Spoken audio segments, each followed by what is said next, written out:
Los agentes de la PMT, que tenían aproximadamente 10 minutos de haber salido de su turno, fueron atropellados a la altura del Periférico y la Colonia Betania por un conductor que siguió la marcha con la moto incrustada en el tren delantero por casi 2 kilómetros. Fue hasta la altura de la comisaría 14 de la PNC que otros automovilistas pudieron detenerlo. El hecho causó la muerte del agente Iván Fernando Ordóñez Herrera.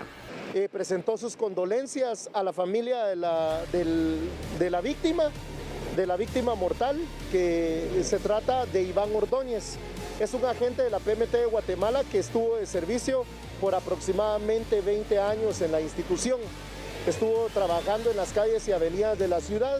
En un tiempo fue responsable de la unidad de taxis de la ciudad, que era la encargada de supervisar y monitorear ese tipo de transporte.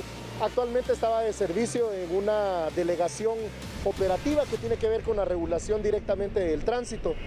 En el caso de la otra persona afectada, se trata de Adín Aguirre, un agente que tiene aproximadamente 6 años de trabajo con nosotros, el cual se encuentra hospitalizado. La probabilidad en este caso es, de acuerdo al procedimiento, que sea trasladado a la torre de tribunales para que ahí pueda dilucidar su situación. Sucede que son 2 conductores los cuales están involucrados en este tema, y mientras se aclara la situación, pues va a ser verificada su documentación, las pruebas que se tengan que presentar. Una abogada indicó las posibles sanciones que tendrá que enfrentar el piloto del vehículo responsable de atropellar a los motoristas y por causar la muerte de uno de ellos.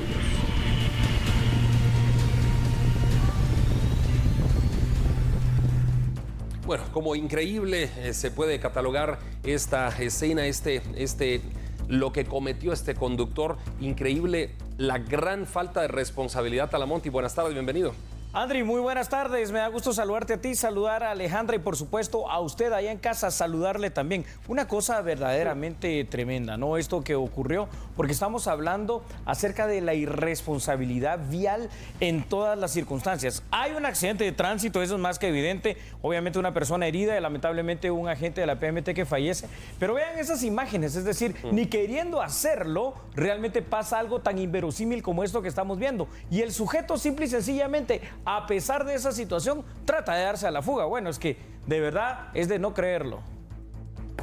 Definitivamente, Juliet Talamonti, usted lo ha dejado muy claro, es de no creerlo. Las imágenes son sumamente elocuentes, sin embargo es difícil creer que una persona que tenía 20 años de laborar en una institución haya perdido la vida por la irresponsabilidad de este hombre. Hablemos sobre el número y el incremento que se tiene en accidentes de tránsito. ¿Cuál es el motivo que reporta el INASIF, el motivo más frecuente por el cual fallecen las personas? Muy bien, tenemos que explicar algo, Alejandra. Fíjate que cada vez que hay una muerte violenta, al decir muerte violenta, por ejemplo, herido de bala, herido de arma blanca, o en un hecho de tránsito, ¿no?, que es una muerte no natural, hay que hacer forzosamente por ley una necropsia. El INASIF, en las estadísticas que maneja, reporta que al menos el 49% de las personas que fallecen en estos hechos de tránsito habían consumido más del nivel de alcohol permitido o algún otro tipo de sustancia,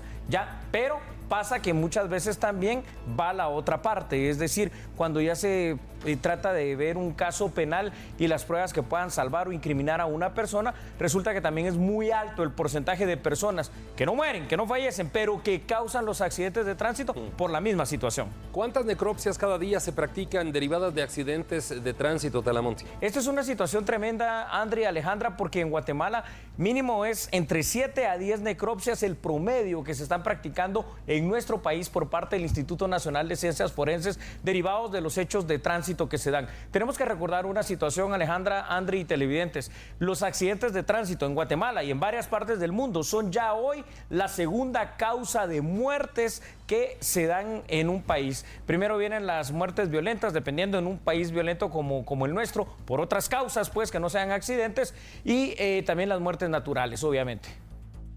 Definitivamente, Juliet Talamonti, justo ayer hablábamos también de este tema y lo hacíamos con un bombero, quienes están a cargo y son los primeros en llegar a estas escenas. ¿Por qué considera usted que los guatemaltecos continúan con esta irresponsabilidad al momento de conducir? Bueno, hay muchos factores, evidentemente. Primero, no hay una cultura vial, no hay una educación vial, no hay seguridad vial tampoco. No es algo que se venga practicando y conociendo desde pequeñitos a través de aprenderlo de una manera de juegos, de una manera lúdica, de una manera muy buena y que luego se continúe. Es más, hay personas que andan manejando sin licencia, hay personas que andan manejando que compraron también su licencia, entonces hay mucha irresponsabilidad. Si preguntamos al día de hoy quiénes conocen bien o manejan lo que es la ley y reglamento de tránsito, por lo menos para conocer lo que se puede y lo que no se puede hacer dentro de las calles, dentro de las vías y las carreteras del país, muy pocas personas se dan. Aparte de eso, Alejandra, Andrea, hay muchos distractores. Las personas andan con estos aparatos, hablando por teléfono, andan chateando, andan viendo sus redes sociales y esa distracción, fíjense ustedes que cada segundo que se distrae la gente al ver su celular, dependiendo de la velocidad que vayan, pues avanza entre 30 y 40 metros y eso es suficiente para que haya una colisión.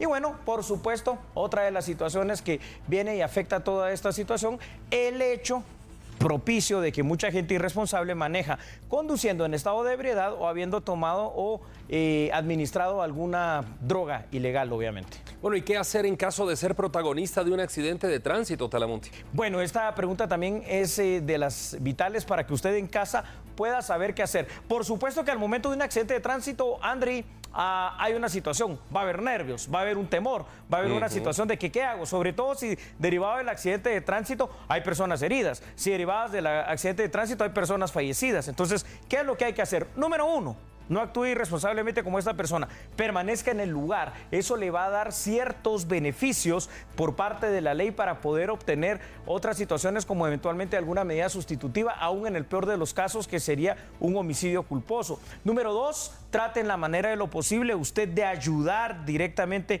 a las personas y la mejor manera de ayudar es llamando a las autoridades, llamando a la PNC, llamando a los bomberos y por supuesto si tiene seguro haciéndolo también para que tenga alguna asesoría legal. Y número tres, al final de cuentas, pase lo que pase, usted permanezca ahí en calma.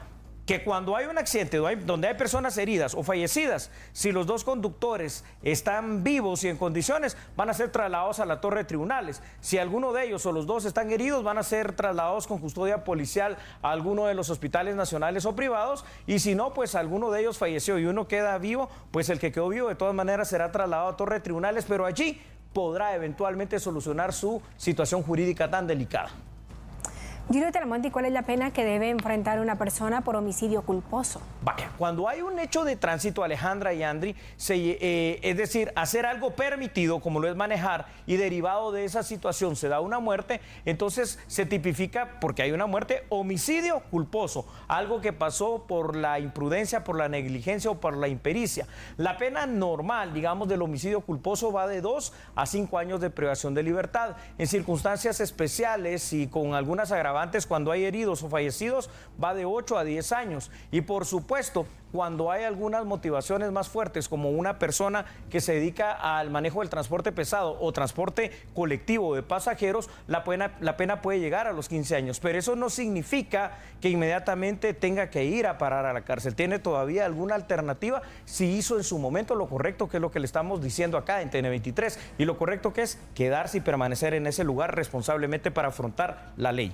¿Pueden tener medidas sustitutivas estas personas que son culpables de este tipo de penas prácticamente, Talamonte? Precisamente a ello me refería, fíjate, Andri, cuando estamos recomendando qué es lo que tiene que hacer, permanecer en el lugar, ayudar a las personas si le es posible y por supuesto avisar a las autoridades. Sí, aún en el caso peor, es decir, en el caso de un homicidio culposo, que el que va manejando le causa la muerte a otra persona en un hecho de tránsito, si demuestra que es una persona de arraigo, es decir, que se sabe dónde vive, que demuestra que no tiene antecedentes penales ni policíacos, eso lo va a hacer con su abogado, que demuestra dónde trabaja y que demuestra de alguna manera que no ha habido problemas anteriores con la ley, ni es reincidente, ni tiene órdenes de aprehensión y se quedó allí en el momento del incidente de tránsito, aún por lo grave, puede ser sujeto normalmente, ¿verdad?, mientras se dirime el tema del proceso penal, a una medida sustitutiva o alternativa, como cuál, el arresto domiciliar, la obligación de ir a firmar cada 15 días o cada mes al juzgado o una caución económica, siempre y cuando haya permanecido en el lugar. En este caso, este señor ya no tiene ninguna medida sustitutiva posible. Talamonte, una pregunta. Sí, por favor, al final, los pilotos que huyen, digamos estos pilotos de camionetas que huyen. ¿Cómo se tipifica eso en la ley, esa huida? ¿No? Bueno, sí. ¿Tiene alguna tipificación? Sí, cometieron, por ejemplo, un hecho de tránsito como el homicidio culposo, no hicieron lo que tenían que hacer, se dieron a la fuga, entonces son prófugos literalmente de la justicia. ¿Por qué? Porque causaron heridas o causaron la muerte de una persona. Otra pena a la ya sean lesiones. Fíjate que no es que se agregue otra pena, pero lo que sí es que no tienen ningún beneficio. Por ejemplo, si tenían la posibilidad de obtener la medida sustitutiva, eso automáticamente se pierde y directamente entonces se le dicta el auto de prisión preventiva mientras se dirime el proceso penal. Muchas gracias, Talamonte. Gracias, Andrea. Bueno, hay una encuesta, Alejandra, hay una encuesta, Talamonte. Vamos a ver cómo está la encuesta. Aquí la vemos. Así es, ¿cómo reaccionaría al ser protagonista de un accidente de tránsito? El 88.1% que ha votado responde que ayudaría y el 11.9% ha votado que abandonaría la escena. Los invitamos a participar en esta encuesta. Así es, y por favor, ojalá que lo que está aquí en la encuesta sea algo educativo y que de verdad lo hagamos. Nadie quiere estar involucrado en un accidente de tránsito, puede pasar, pero si a usted le pasa o a cualquiera, lo que hay que hacer es permanecer en el escenario del accidente de tránsito. Así que es un honor estar con ustedes. Gracias. Julio Talamonte, muchas gracias. Y bueno, gracias a usted también porque siempre atiende este segmento de entrevistas, de análisis con Julio Talamonte.